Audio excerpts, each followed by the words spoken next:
Alrighty, Rudy Salas, you are a candidate for the CD22 race here in 2024, your second time running.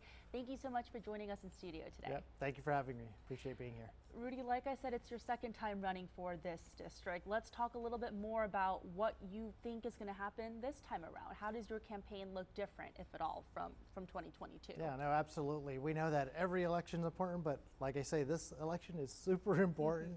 You know, if you care about American democracy, if you care about opportunities for your children, if you care about costs, you know, this election's for you. But that given said, you know, this cycle around, we're starting earlier than ever. We're educating voters. What we find is when you start talking to people, right, you start talking about the issues, whether it's health care, whether it's opportunities, whether it's the votes that the congressional members are making now. You know, when they get more involved and more engaged and more informed, the more likely it is that they're actually going to vote. And so that's what we've been trying to do, is go door to door, knocking on people's doors, meeting them where they are. I have people coming up to me at the grocery store all the time.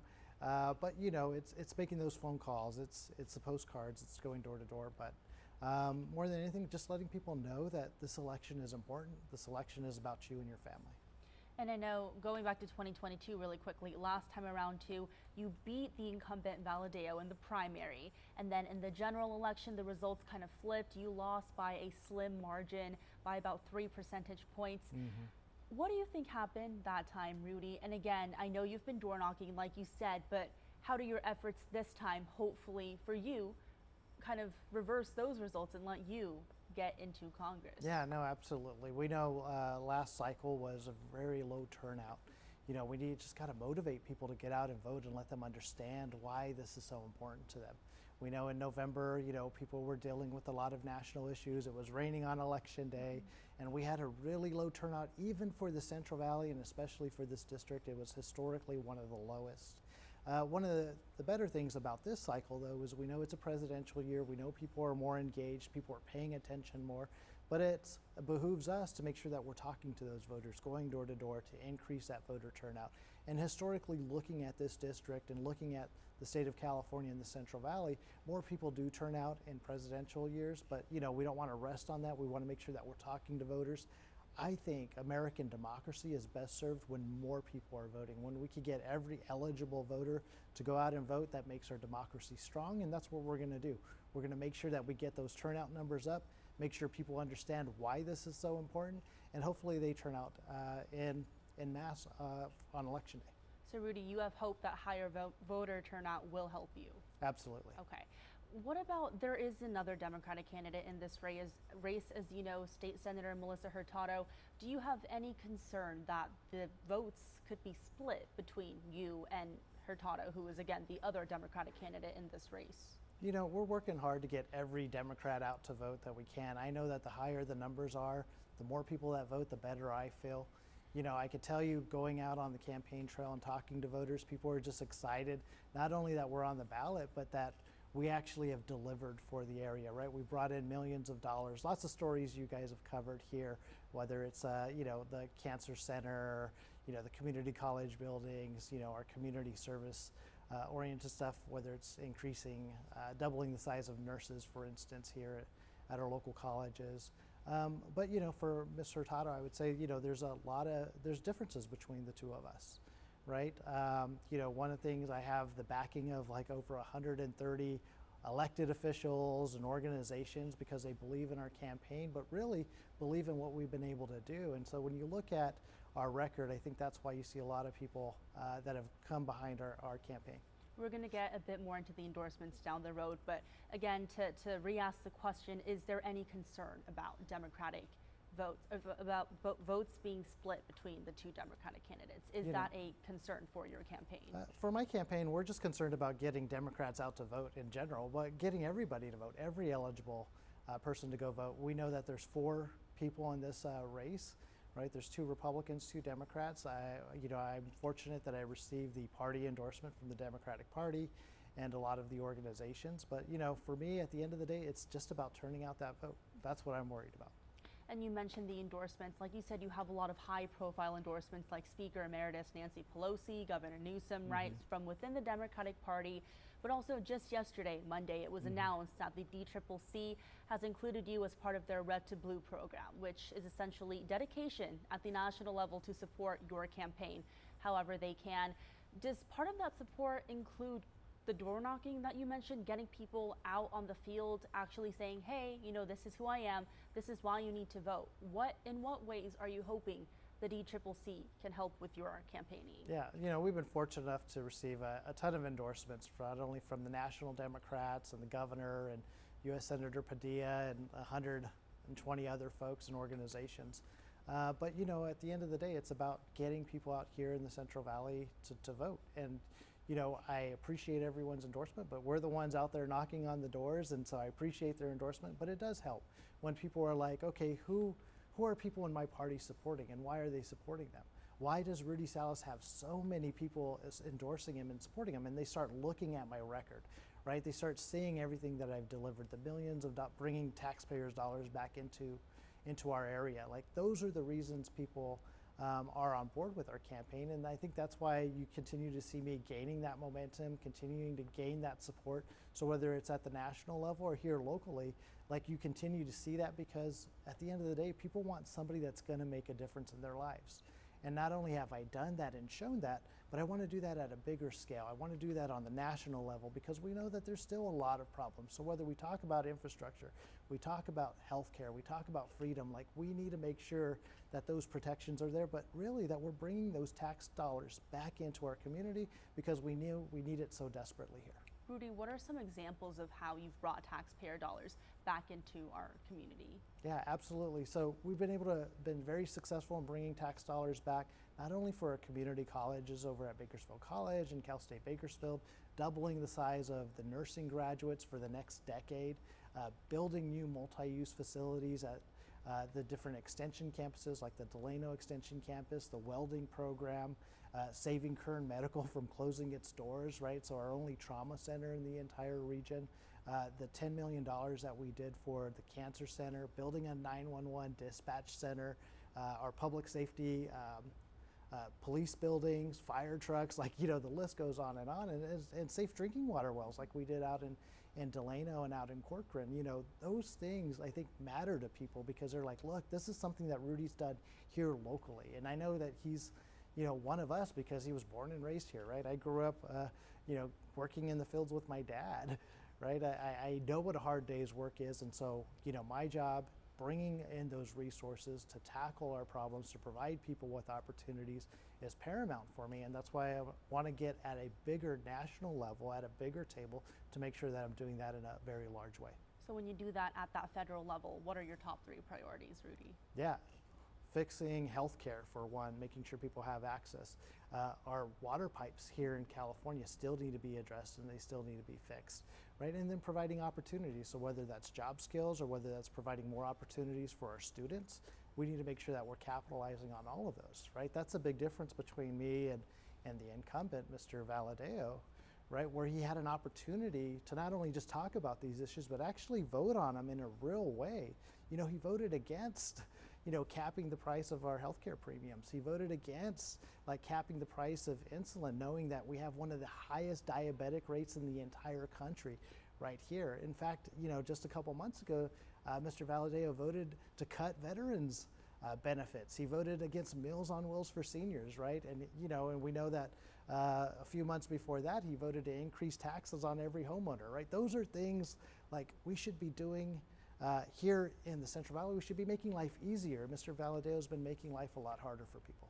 And because you mentioned the incumbent, I want to touch a bit on your voting record when you were in the state assembly. Please.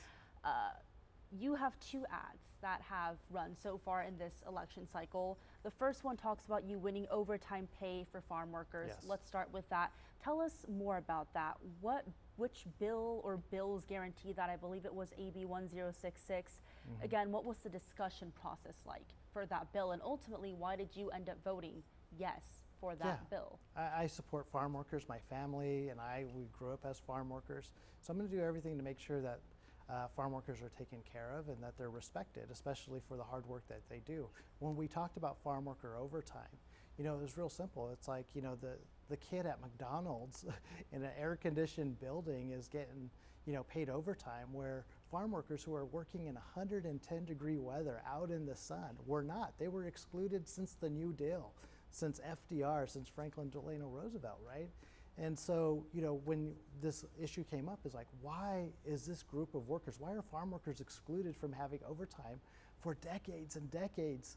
And why can't we treat them the same, knowing that their hard work in 110-degree weather should be respected and dignified, just like it is for anybody else, especially anybody in an air-conditioned building. And the ad also boasts that you helped increase the minimum wage. Again, tell us more about which bill was that and what the discussion process getting that achievement was like. Yeah, I've always stood with workers, so increasing the minimum wage, making sure that farm workers got overtime. People work hard and they want to put food on the table for their families, and so I'm going to stand there with them. I think that's why you see a lot of organizations that represent workers that have all supported and endorsed my campaign. So whether it's electrical workers, plumbers and pipe fitters, right? People that work in our courts and in our local buildings, at our schools, they all support me because they're like, Rudy, when it comes to the tough votes, you stand with workers because you know how hard it is to put food on the table, to provide for your family, and that's what I'm going to continue to keep doing. And I just want to better explain for our viewers, because when it says increased minimum wage, it's a more general statement. So what specific example of increasing minimum wage can you point to? Yeah, it's increasing minimum wage for all the workers. I'm happy to provide you the legislation for that. Okay. The second ad, which began airing just this week, a very fresh ad, you said it's all about privacy. I want to break down what the term privacy means. It's, again, a very general term. So when you say, hey, this election is all about privacy and protecting your privacy, what did you mean by that statement? When we're talking about women's health, for instance, right, and you're looking at defending the freedom for a woman to choose, right? It's the privacy between a woman, her doctor, and within her own faith. And so we should protect that. Government shouldn't be meddling and jumping in the middle of that. And so that's what I mean about privacy. Women should have access to that health care. You said you've helped secure abortion access. Can you, again, provide a more specific example of how you've done that? Yeah, so I was a co-author on Proposition 1.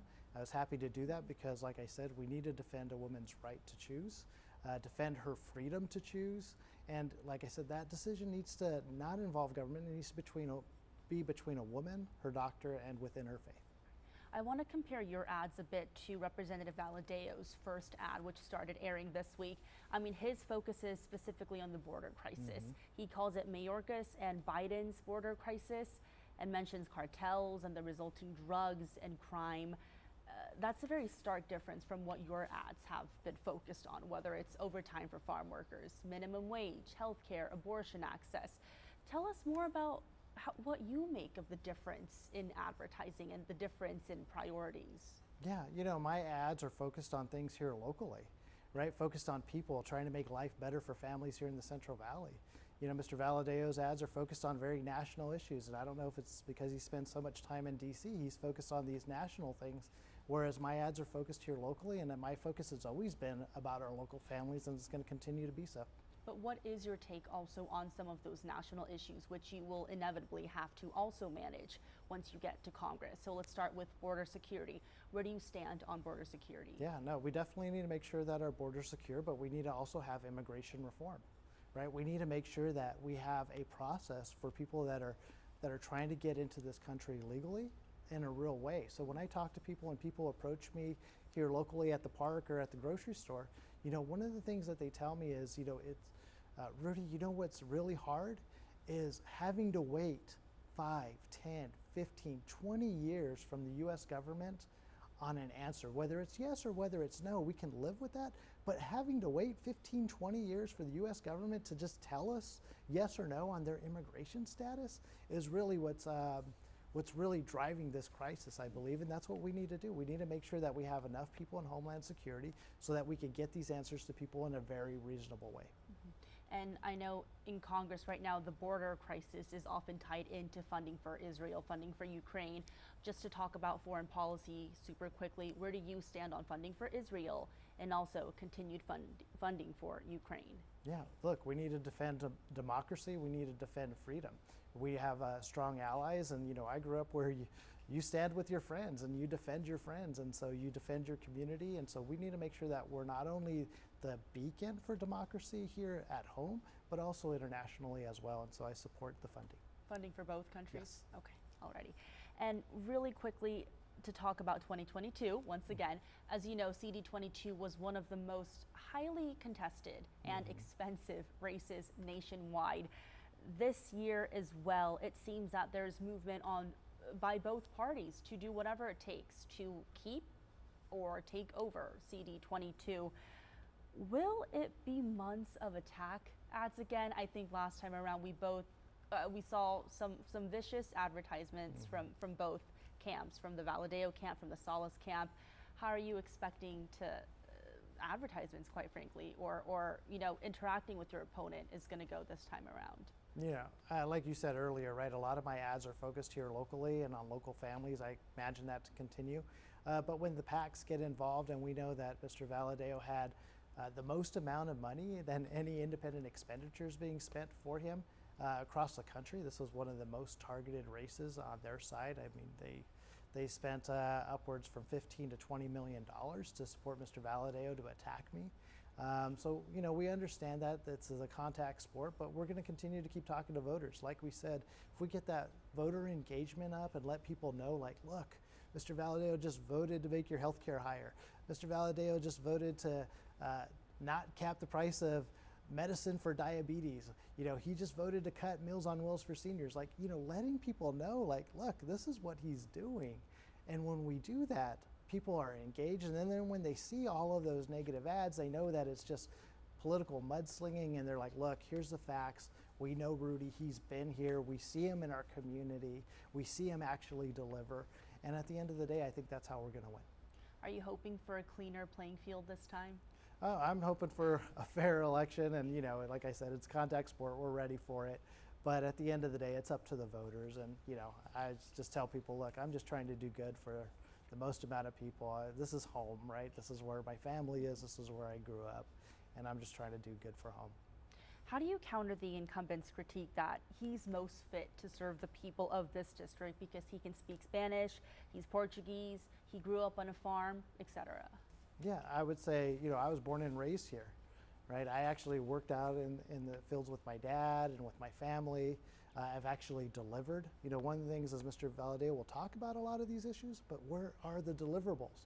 He'll talk about something, but when has he actually delivered on these big issues?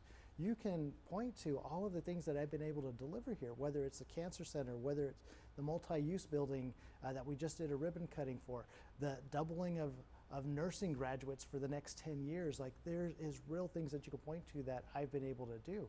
I can stand out in front of the 911 dispatch center that we built, or the police station, or the water wells. Like, I have real deliverables here. And so at the end of the day, I think voters want somebody that's delivering and that's making a difference in their lives, not somebody that's just talking about things. We talked about your priorities for Congress a bit earlier on, but speaking of deliverables, what's the first thing you want to deliver for this community as a congressman? It's really making sure that we have those infrastructure investments, right? Providing those opportunities for not only families, but even for our students. Making sure that infrastructure money that's being put back in is actually coming back to places like the Central Valley, places with double-digit unemployment, putting people to work, right? Making sure that those billions and millions of dollars being spent at the federal level, that those tax dollars are actually coming back home and being spent here locally. And I want to touch on the presidential election a bit more. Do you, as a Democratic candidate, again being endorsed by a lot of high-profile party members, do you feel that the Biden administration is doing enough when it comes to securing votes for his re-election? And also, do you view Biden as the strongest Democratic presidential candidate? Yeah, I appreciate all the Democrats that have supported me, but for me, it's all local. It's about getting out to those doors, talking to people here locally, talking to local families, and not just Democrats. I mean, we have support from independents and Republicans that, for instance, like I Save the Future Farmers of America program, so I get a lot of Republicans. I'm like, Rudy, hey, we remember that and we support you because of that. But at the end of the day, Biden's going to run his race. Every Democrat across the state and across the country are going to run their race. I'm going to run my race here locally, and it's going to talk about local issues and talk about what I've been able to do and what more can be done for our region at the national level. I think at the end of the day, if you do get elected to Congress, you're going to have to work with the White House. So I do want to ask, would you endorse President Biden in his 2024 bid? Yes. Okay. And the Democrats endorsing you call Valadao a quote-unquote MAGA enabler, yet the incumbent has voted to impeach the former president back in 2021. I want to ask what the rationale behind this adjective is, this continued description of the incumbent as a quote-unquote MAGA enabler. Yeah, we know Mr. Valadao has supported the most extreme people in his party to become speaker, whether that's the current speaker or everybody else that was trying to become speaker. We know we've seen a lot of chaos in Washington, D.C. with the Republicans, and Mr. Valadao has been a part of that, and he continues to support that. When the most extremist people in his party push forward legislation and policies that are like cutting Meals on Wheels for seniors, for instance, or cutting veterans benefits, he's been voting for that. When the extremists in his party voted to increase taxes on homeowners here in California, Mr. Valadao voted for that, right? And so, when you look at those policies, Mr. Valadao might say one thing, but his actions and his votes definitely say something else. Rudy, what do you view as the toughest part of running this campaign? Toughest part is really getting people to be engaged and to turn out. It's really getting them to turn in those ballots. Last cycle was just such a low voter turnout. And like I said, my job, I would love it if 100% of eligible voters voted in every election. And so for me, that's always the toughest part, is making sure that people turn in their ballots and understand how important it is to them, their family, the future of the country, but the future of our community as well. I want to talk a bit more about your voting record. It's something you have been criticized for in the past. Politico has previously reported that based on the numbers they were provided by a GOP source, it seems like a tally of more than 430 state assembly votes, you had missed more than 430 state assembly votes since 2013. That is a number they give. That is what Politico reported.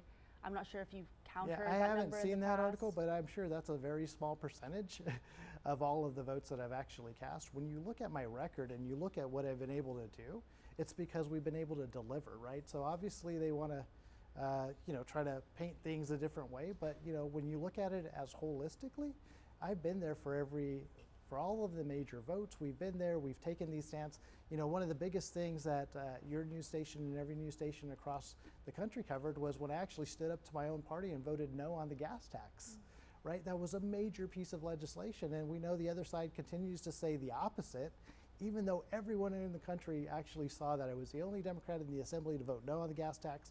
We saw that last election cycle. Hopefully we don't see those same lies this election cycle.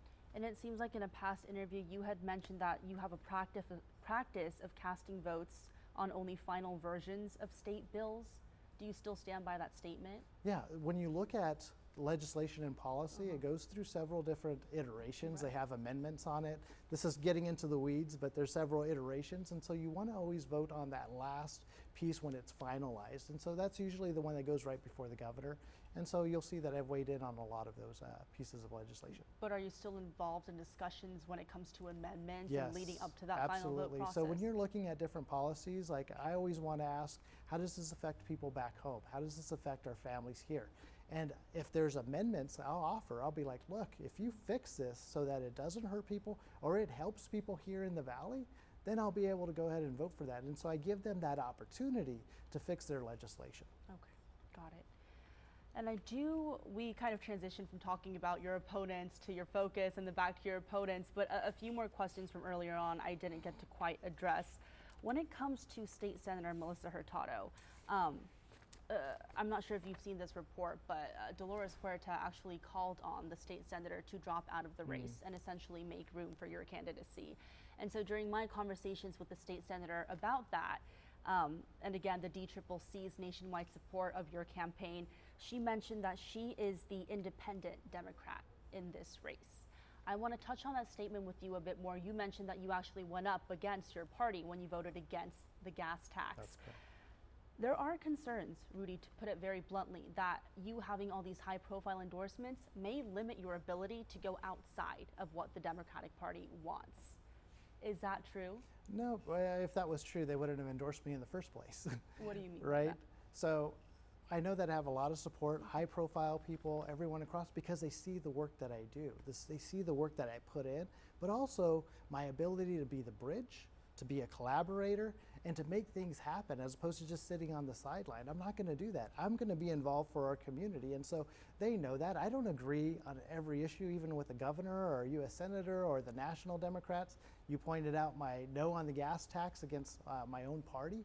You know, people know that, but at the end of the day, they also know that my heart is in the right place, that I'm trying to solve a problem, and that they know that I'm going to be an honest broker to try to make things work. And so I think that's why you see so many people coming on board, all of the organizations, because they've seen the work that I've done in the past. Not that they, you know, they probably want to favor one thing or the other, but at the end of the day, they know Rudy is an honest broker, somebody who wants to fix the problem, and if we can get there, whether it's an amendment or not, then we'll go ahead and do that. And I think that's why you see all of the support.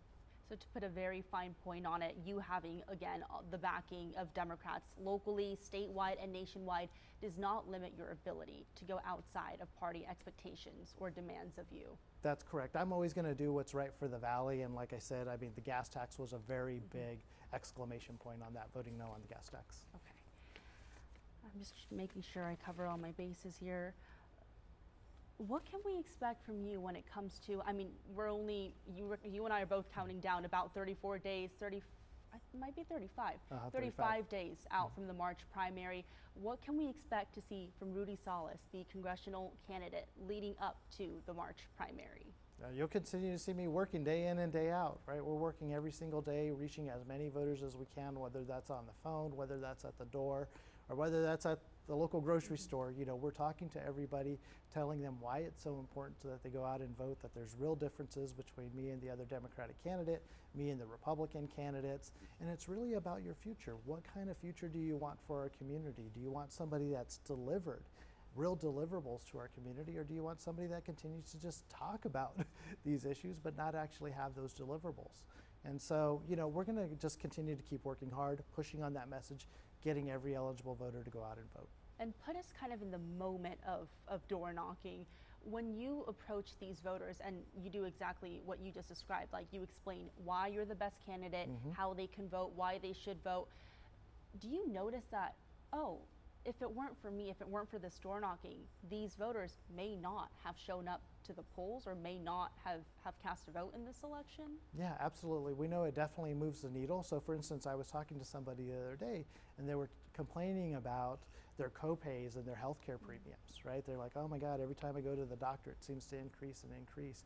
And I was like, yes, this is why I want to go to Congress, to actually help keep those costs down. Did you know that Mr. Valadao actually voted to make those healthcare premiums go up? Did you know that he voted to not cap the price of insulin for your diabetes, for your medication?